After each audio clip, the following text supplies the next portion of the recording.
ત્રણ પ્રકારના વૈષ્ણવની ચર્ચા કરી, સામાન્ય, મધ્યમ અને ઉત્તમ.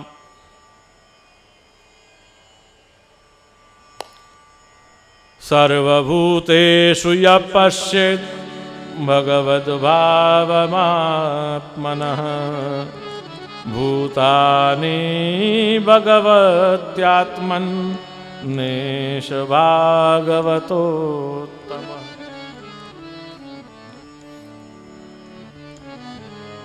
સર્વમાં ભગવદ ભાવ કેળવવો. વાલા કુટુંબીજનો અને ભગવદ ભાવથી સૌને ભજવા, સેવવા, એ જ આપણી મોટામાં મોટી વૈષ્ણવતા છે. ઈશ્વરે તદધીનેષુ, ઈશ્વરમાં પ્રેમ, સંતોમાં મૈત્રી, આપણાથી ઉતરતા છે એમાં કૃપા, અને શત્રુ છે એમાં ઉપેક્ષા.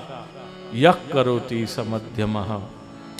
અને છેલ્લે પરમ વૈષ્ણવની ચર્ચા કરતા કહે છે, ત્રિભુવન વિભવ હેતવેપ્યકુંઠ સ્મૃતિર્મજિતાત્મસુરાદિભિર્વિમૃગ્યાત ન ચલતિ ભગવત પદારવિંદાલ્લવ નિમિષાર્ધમપિ સ વૈષ્ણવાગ્ર્ય.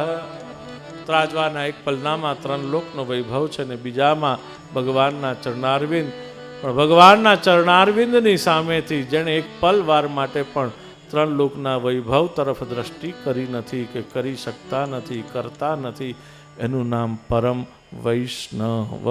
જેને ભગવાનના ચરણારવિંદની સામે આખું જગત જેને તુચ્છ લાગે છે, જેની આગળ માયા અને મોહ આવીને નિરાશ થઈ જાય છે.